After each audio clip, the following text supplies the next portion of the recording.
Due east of Greenland, where our next member of our panel comes from the Sami community of northeastern Norway. Gunn-Britt Retter has a focus on environmental matters of concern to the Sami communities in Norway, Finland, Russia, and Sweden. But as we're learning in the conference, what is of concern to those communities should be of concern to the wider world as well. She will discuss the potential consequences for Indigenous communities when the world drags its feet on dealing with climate change issues of natural resource management, pollution, loss of biodiversity, or the preservation of Indigenous languages. The Sami are known as the people of 8 seasons. Her presentation is called A Resilient Culture or One with the Future at Risk. Take it away.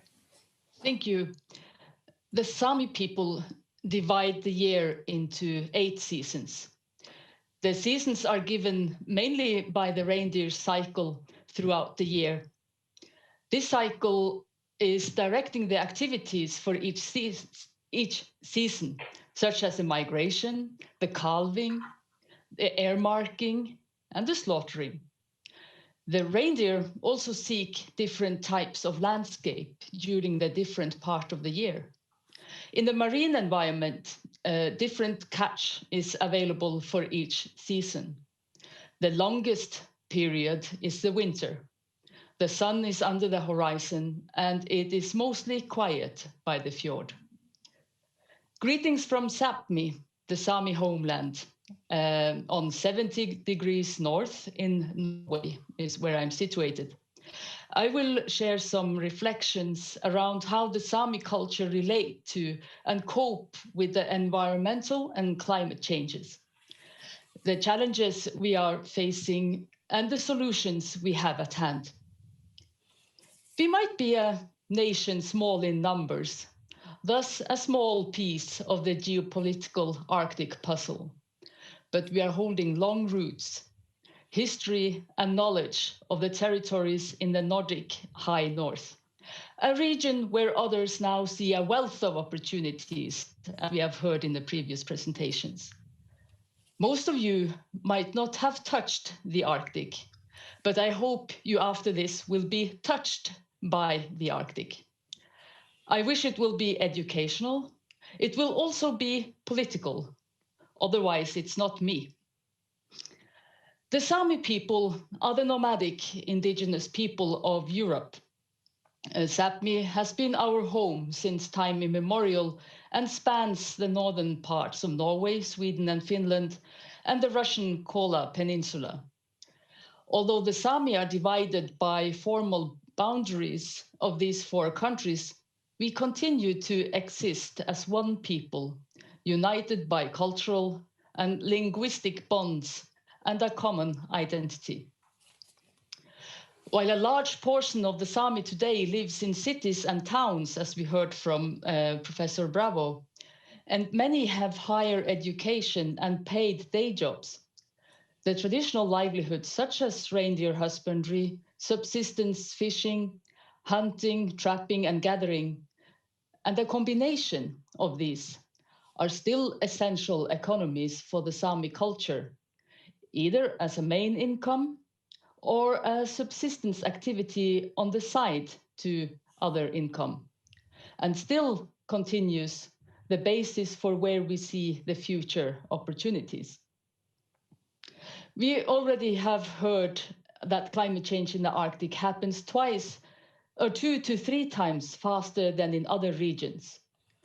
Globally, the discussion is about limiting climate change to 1.5 degrees. It seems, however, we are steering towards 2 degrees or even more. In the Arctic, our homelands, that would mean 4 to 6 degrees or more increase in average temperature. And it's not the summers that get warmer, it is the winters, and they get wetter.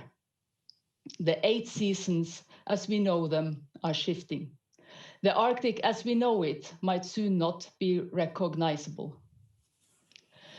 The Sami, a people still living in close relationship with nature and the seasons, already know a great deal about the impacts of climate change. In total, these expected changes, which can already be seen in Sápmi, can lead to major changes in the ecosystems and in the nature and resource foundation for the Sami culture. This means that species that sustain us as the Sami food culture and the Sami handicraft or duetti tradition disappear or deteriorate in quality. The Sami livelihoods have good competence in dealing with changes, as we already relate to the shifts through the 8 seasons. In nature-based economies, people deal with changing conditions in weather, wind, and surroundings all the time. If the pastures are locked by ice in the winter, then you have to lead the herd to alternative areas where they may access the pasture. In the worst case, they must be fed. If bogs, rivers, and lakes open up earlier in the spring, the reindeer herd must be led on alternative routes on their migration to summer pasture. The female reindeer will return to its birthplace and needs peace when it gives birth to its calf. During height of summer, there might be a lot of insects bothering. Then the reindeer need their windy, high-lying areas to get away from the nuisance. This has been learned through generations. It is a diversity of resources that is the foundation for life. Shifting conditions and shifting access to resources have taught us that one cannot depend on a single resource, such as cod, as in the case of the Sami by the coast and the fjords like myself.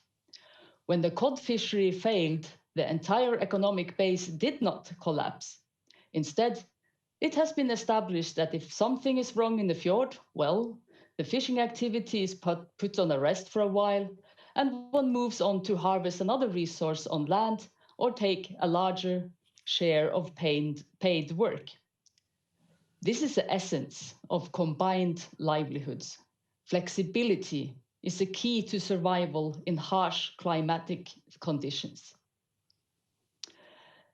The largest immediate threat to the Sami culture and to reindeer husbandry in particular might not be climate change or biodiversity loss as per se, but the authorities' mitigating measures intended to reduce CO2 emissions. Let's say the secondary effects of climate change. There is declared need to look for alternative energy sources to replace coal, oil, and gas, and wind energy being one. Giant wind turbines are best located far away from urban areas and therefore granted a license, mainly in existing reindeer grazing lands. With this approach, energy efficiency and energy savings come second.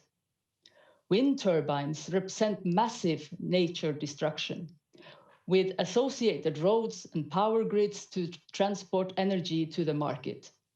Today's turbines are enormous.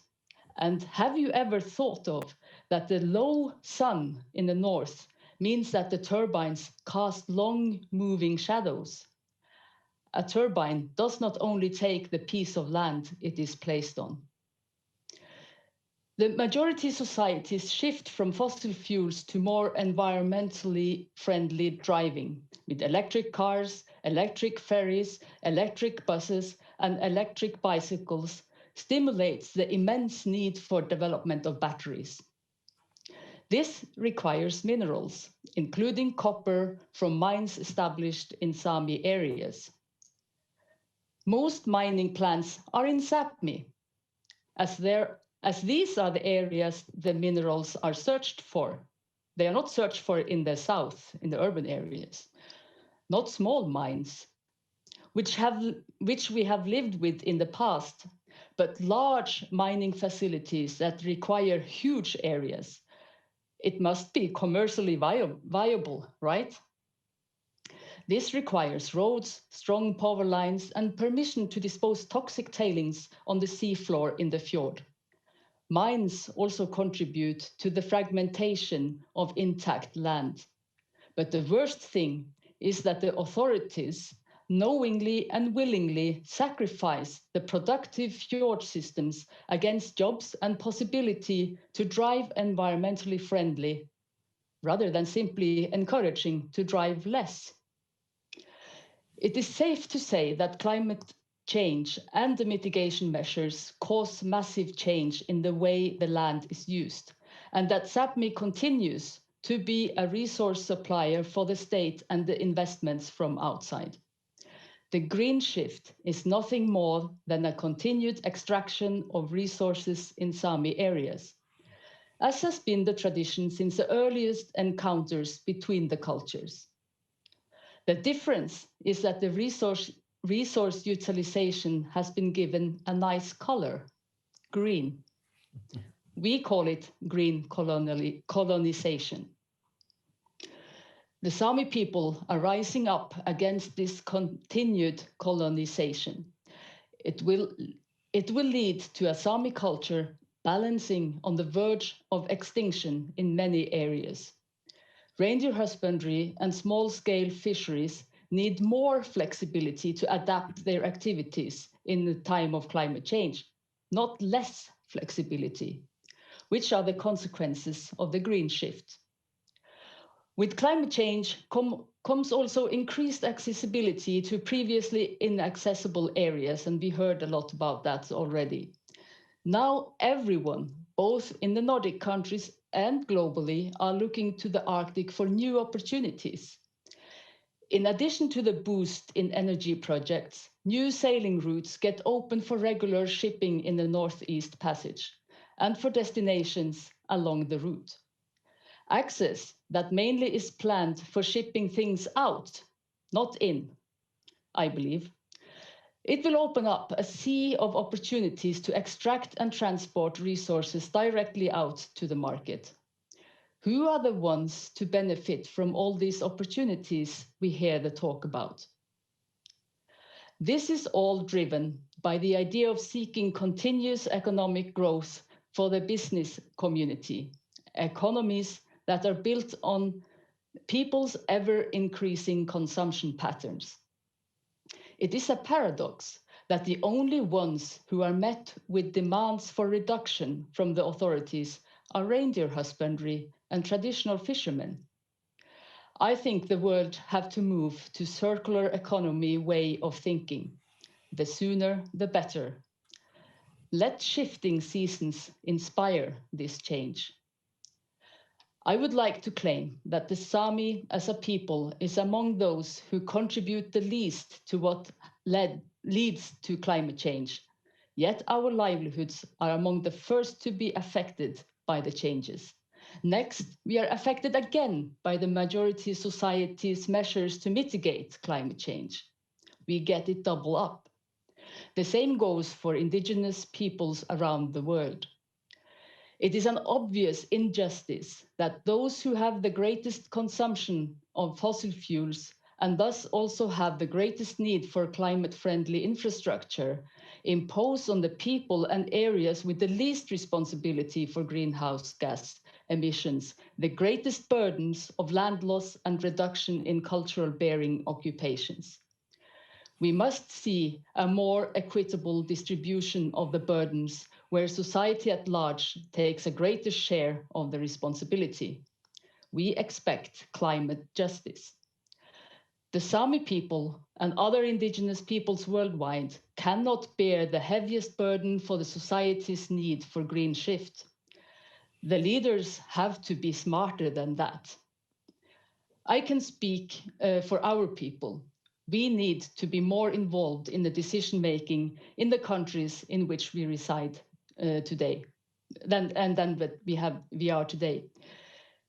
Even though our rights as indigenous peoples are recognized in Norway, Finland, and Sweden, and the Sami are recognized as a small number of people in the Russian Federation, and even though we have Sami parliaments in Norway, Finland, and Sweden, with various levels of consultation platforms with the national states in place, but still with little or no decision-making power.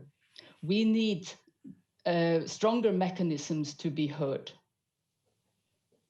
The 8 seasons have taught us the trick that flexibility is key to the resilience, to be resilient to changing environment.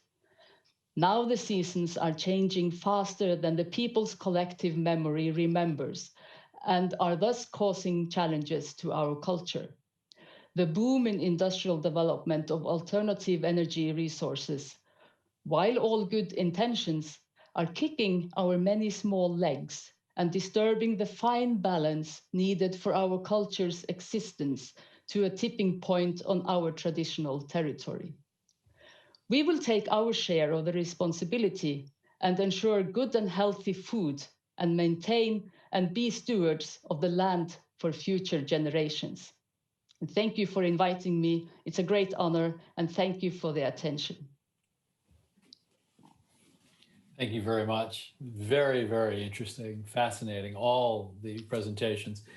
Gunn-Britt, I wanted to ask you, I don't know how much you follow this, but do you see a connection between what you're talking about the burdens of dealing with the green shift being placed on your region and your people? Do you see parallels with what we call in the US environmental racism, where if you have a really dirty chemical plant, where does it get placed? Often in a low-income area where people feel they don't have the same kind of voice as more rich areas with greater political connections? Yeah, thank you for that question. I haven't thought of it that way before, but we definitely feel a kind of discrimination when it comes to where things are placed, and because it's easier and less voices that are opposing things. If you try to place windmills or mines nearby the Oslo region, greater Oslo, there will be so many voices that are opposing, and they don't want to have it in their backyard. So definitely, we also see on the mineral kind of map that where they search for minerals is not in the urban areas, but it doesn't mean they are not there. They are just not looked for there. So they look at the mineral and the resources in what in the greater society's eyes looks like empty areas, because we have managed those lands so it looks like there's nobody been there. I think that's rather a success story that we should be able to continue, rather than being the generation that wipes this out.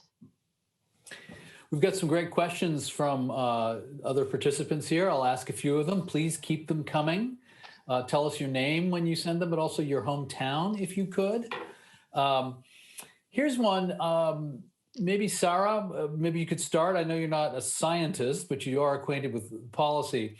Tom Remington of Cambridge, Massachusetts is curious. Can rare earth elements in Greenland be extracted without the uranium part of this? It sounds as though rare earths might have a growing market with all this electronics and electric vehicles we're all talking about. But does that necessarily come with the uranium extraction as well? With the 2 known sites where there are possible mines right now for rare earth elements, the one that is under very much debate right now is the one that is right next to a town in South Greenland called the Quennefjeld project, where there is uranium that was above what was called the zero tolerance limit that was repealed in 2013.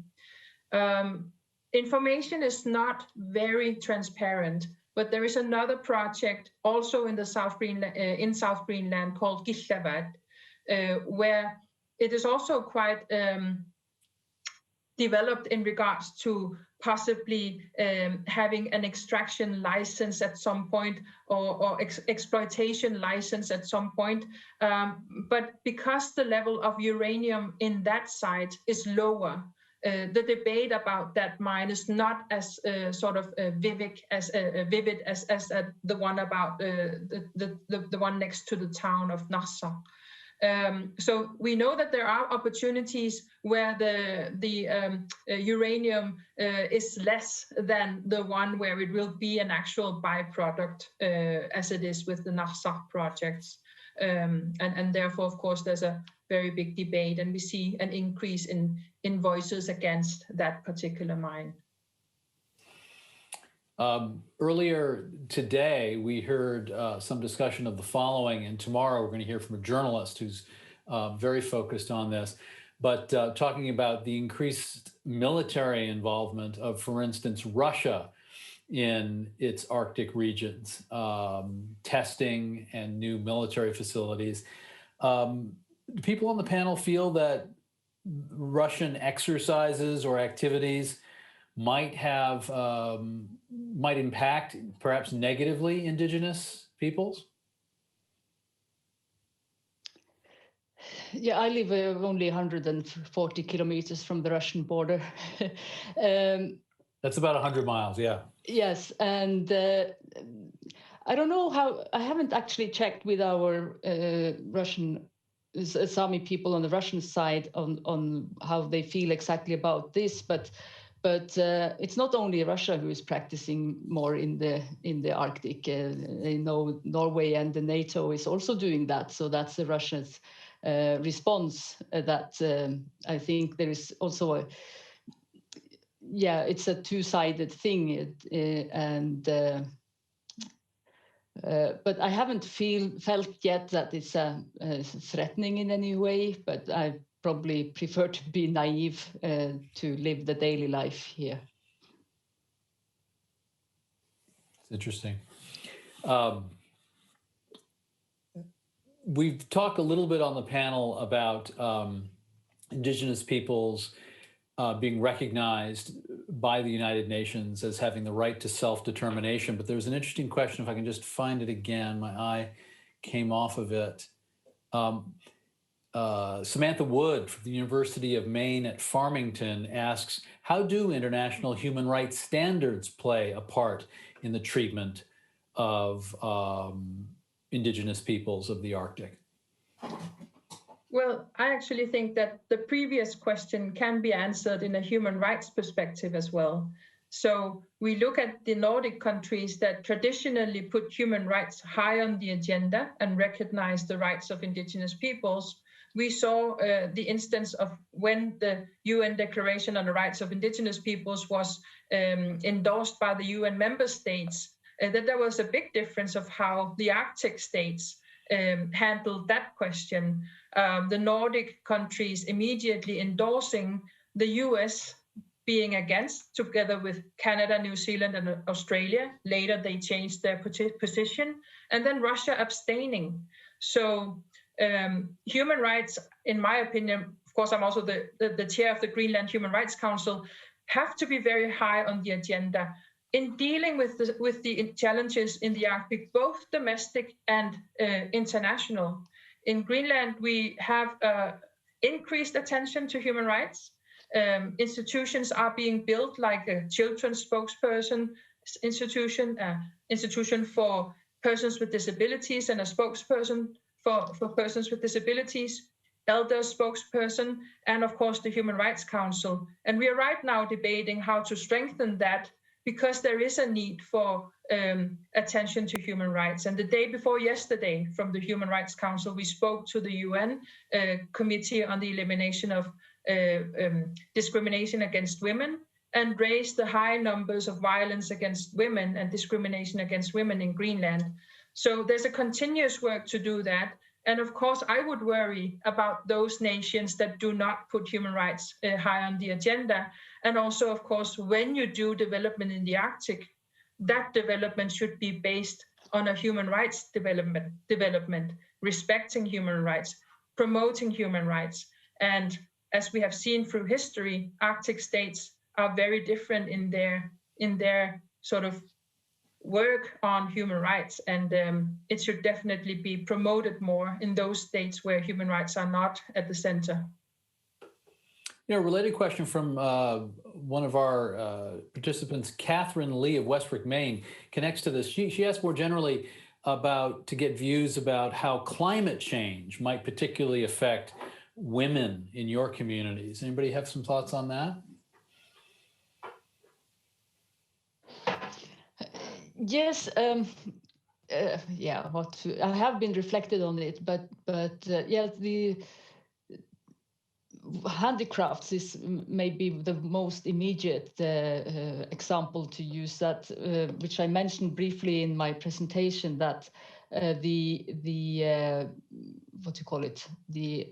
things that you need for handicrafts in nature, the quality is getting lower, or how to say, is getting worse with these climate changes. And also, of course, the traditional livelihoods are family-based, so there is the women's role and the men's role. These structures are a bit broken up recently. Often the women have higher education and have the paid jobs in Sami institutions often, while the men are staying more out in the livelihood itself. So it's in a way still a very traditional division between the workload, but of course again it's a family based, and when something impacts the livelihood, it impacts all. And of course, when we also look at the traditional knowledge or indigenous knowledge that the Sami and other indigenous peoples hold, the women have also deep knowledge about nature and the balance in nature and so on, that is under pressure or stress of many factors, and climate change being only one. And of course, to the human rights question also, we have great expectations as Sarah was indicating. We have high expectations to the Nordic countries when it comes to human rights standards, and also indigenous peoples standards, and that rights standards, and that they are respected.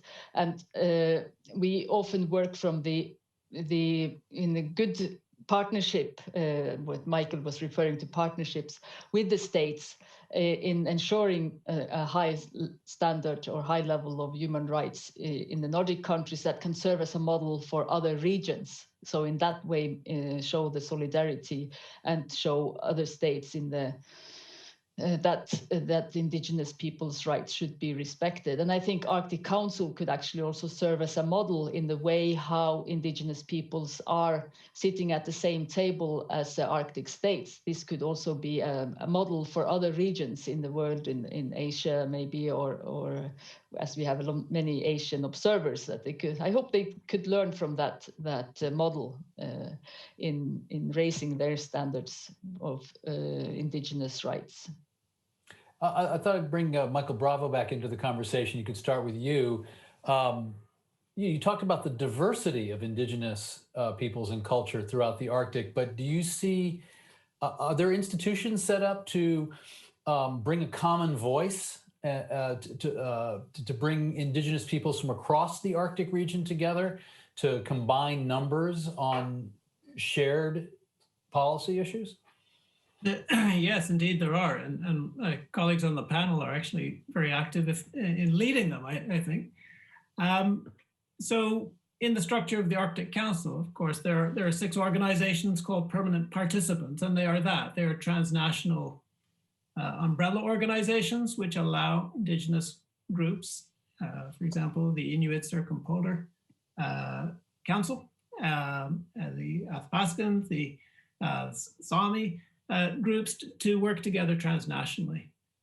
Those are the most prominent, but I think there are also other ones, and actually it'd be really interesting to hear from my colleagues what are some of the less known ways in which indigenous people across the Arctic connect. Because thank you, David. I mean, I think one of the really important points that indigenous political leaders bring culturally is connectivity across the Arctic, and that really is so special in defining the region.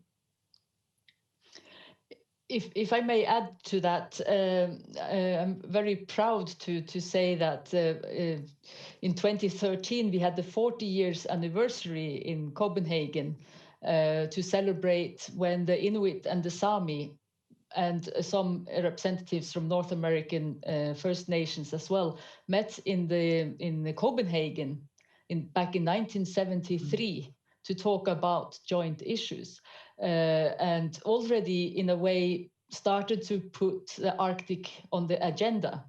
So I think that is a story that is not told too often when we are thinking of the Arctic Council and how that came together. We have the 25th anniversary now in the Arctic Council. That why is it that the indigenous peoples were up there when they started to talk about the Arctic environmental protection strategy, that the indigenous peoples, the Inuit, the Sami, and the representatives from Russian indigenous peoples, they were there negotiating for the seat or trying to get in that door.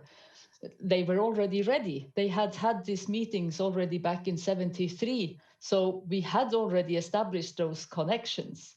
And we also had the World Council of Indigenous Peoples in the 70s, which were also kind of where Inuit and Sami in particular has been working closely for a very long time. So I used to say that when Arctic Cooperation started, we were already ready with our programs and say, hey, this is about our land. We need to have a seat here. Mm.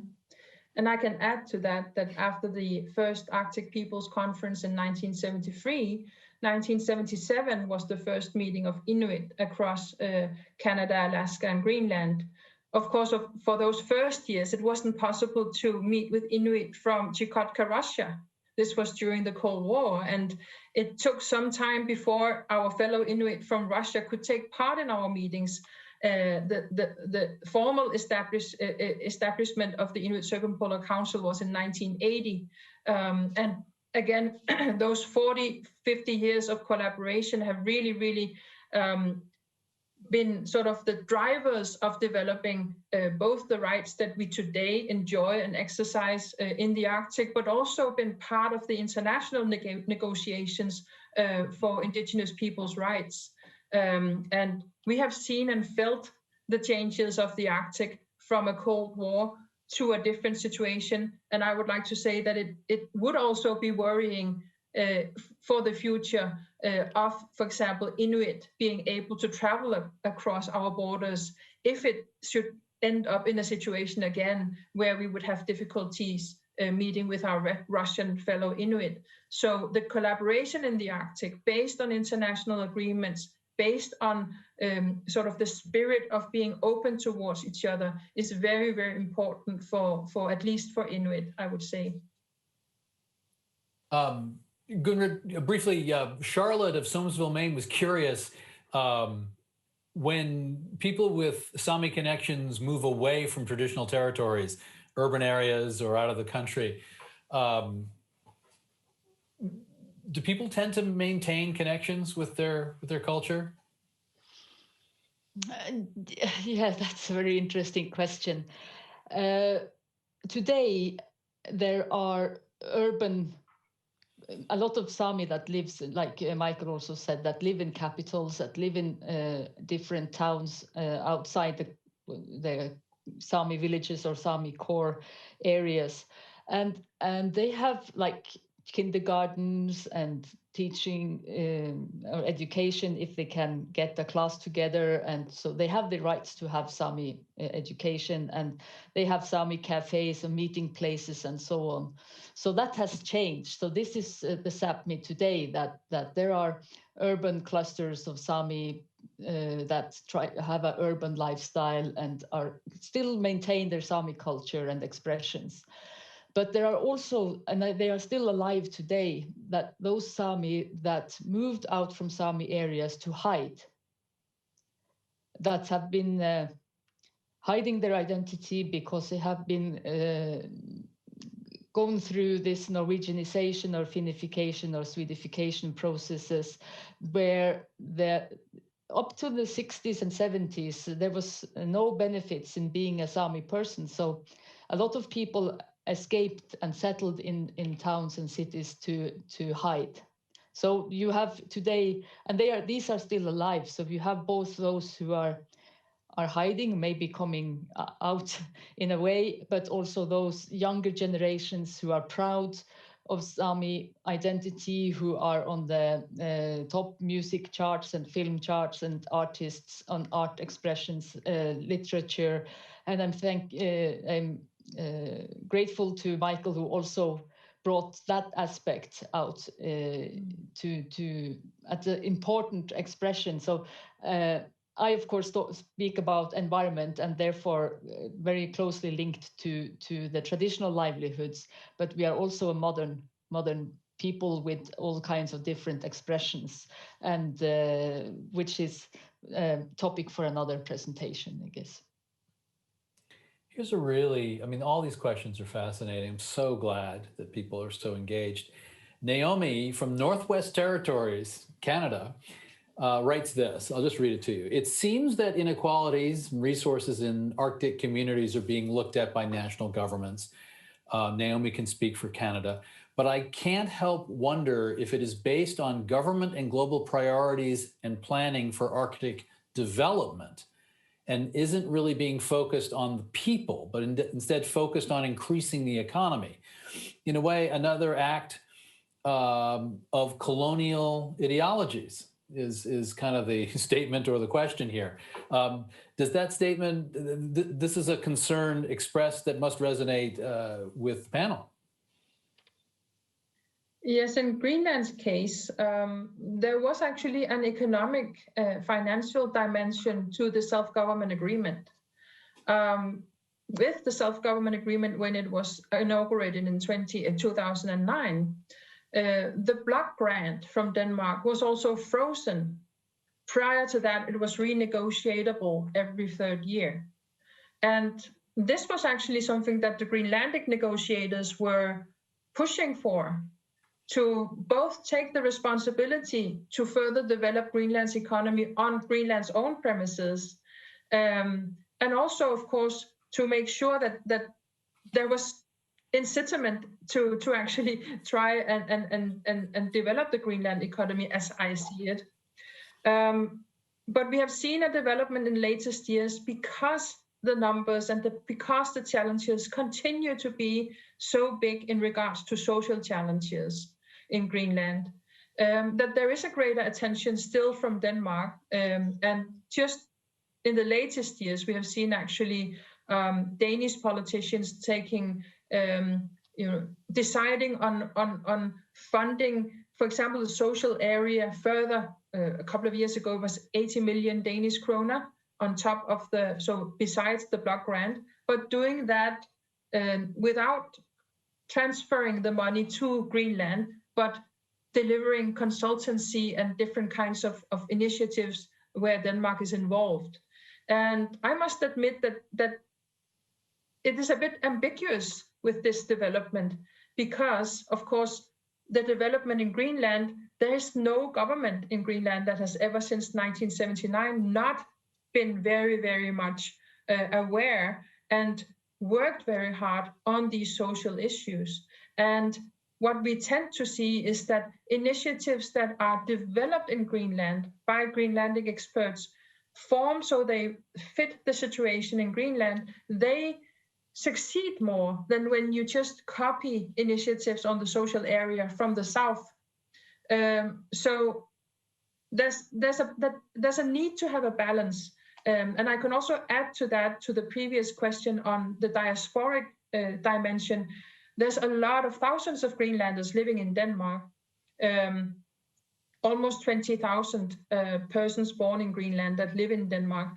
And among Greenlandic persons living in Denmark, there's an overrepresentation of homelessness and also social issues that are overrepresented among Indigenous persons in Denmark. And here again, we see actually the struggle of making the Danish state understand that it has to implement, for example, the ILO Convention 169. You don't lose your rights because you take an air flight from Greenland away from the island. You still have those rights. And that is still a struggle actually to sort of make sure that the right initiatives are taken to prevent, for example, homelessness among Greenland. It gets a little bit better in these years, but it's still a big issue.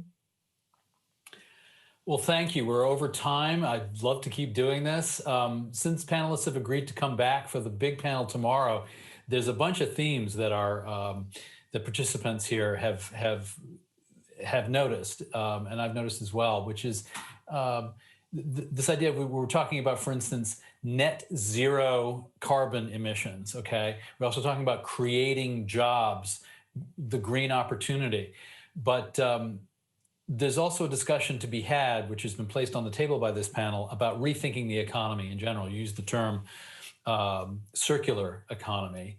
Some people call it the donut economy, but there's one of the lessons from your experience in these communities is who defines what an economy is and what should it look like? And does it just have to get bigger, or could it get more nurturing in some way? So we'll try to pick up some of those themes tomorrow during the big panel, but I want to thank everybody, Sarah Olsvig, Gunn-Britt Retter, and Michael Bravo for this fascinating discussion.